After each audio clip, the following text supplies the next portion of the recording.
नमस्ते, मैं हूं स्मिता। आज की हमारी क्लास है बीए सेकेंड ईयर के लिए।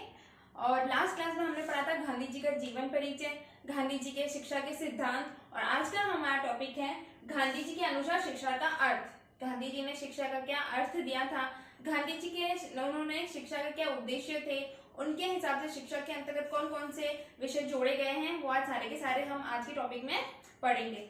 गांधी जी की बहुत सारी आकांक्षाएं थी, बहुत सारी इच्छाएं थी, जैसे कि अंग्रेजों को भारत देश से भगाना, भारत को आजाद कराना, एक अच्छी सरकार की व्यवस्था करना, ये बहुत सारी इच्छाएं थी। लेकिन उन सारी इच्छाओं में से गांधी जी की एक और इच्छा थी, वो है कि भारतीयों को शिक्षित करना। अब यहाँ पर शिक्षित करने का मतलब साक्षर नहीं है। शिक्षा का यहाँ पर शिक्षित करने का अर्थ गांधी जी ने साक्षरता से नहीं लिया। साक्षरता का मतलब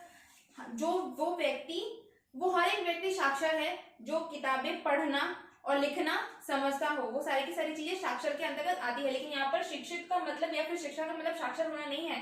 यहाँ जब शिक्षा का मतलब साक्षर होना नहीं है, तो फिर गांधी जी ने क्या मतलब दिया था साक्षरता का या फिर शिक्षा का?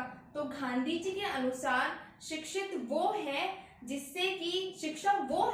जिससे कि व्यक्ति अपना शारीरिक, मानसिक और आध्यात्मिक के अंतर्गत सारे गुणों का विकास कर सके। हाँ, शिक्षा का अर्थ वो है जिसमें व्यक्ति अपने शारीरिक, मानसिक और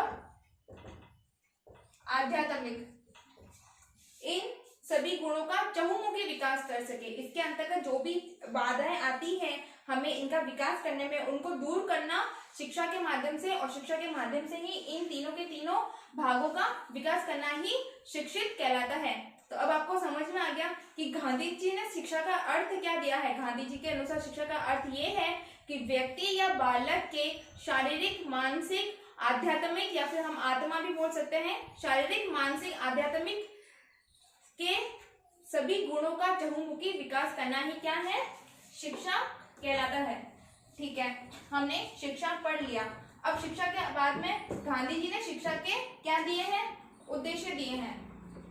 अब गांधी जी ने शिक्षा के उद्देश्य दो तरीके से दिए हैं। पहला है तात्कालिक उद्देश्य और दूसरा है अंतिम उद्देश्य। गांधी जी ने कितने उद्देश्य दिए हैं? दो। पहला है तात्कालिक उद्देश्य, दूसरा है अंतिम उद्देश्य। तात्कालिक उद्देश्य के अंतर्गत गांधी जी ने निम्नलिखित बिंदु जोड़े हैं, जैसे कि पहला, बालकों को ऐसी शिक्षा देना जिससे कि वो अपने जीविका उपार्जन में सहायक हो सके।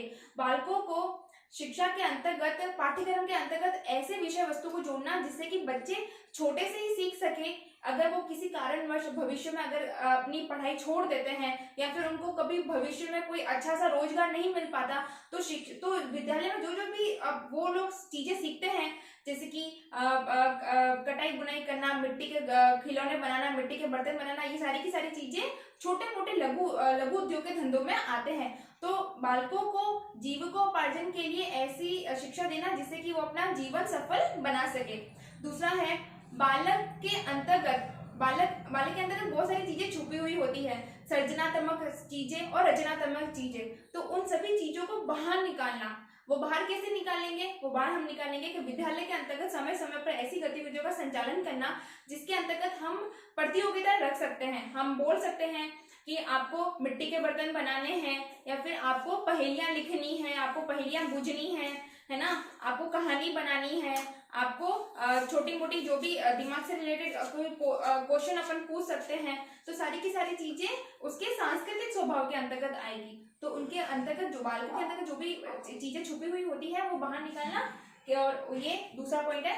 तीसरा पॉइंट है हमारा कि बालक को पवित्रता प्रदान करना और उसके चरित्र को अच्छा बनाना। बालक को पवित्रता प्रदान करना यानी कि उसको कक्षा से ही बताना कि हमें किस तरीके से रहना चाहिए और हमारा जो नेचर है उसको किस तरीके से रखना चाहिए। तो हमारा तीसरा पॉइंट है बालक को पवित्रता प्रदान करना और उसके चरित्र को अच्छा बनाना। हमारा चौथा जो पॉइंट है वो गांधी जी का जो शिक्षा का जो अर्थ दिया है उसी से ही संबंधित है कि बालक के शारीरिक, मानसिक और आध्यात्मिक तीनों गुणों का चहुमुखी विकास करना। हमारा अगला पॉइंट है पाठ्यक्रम।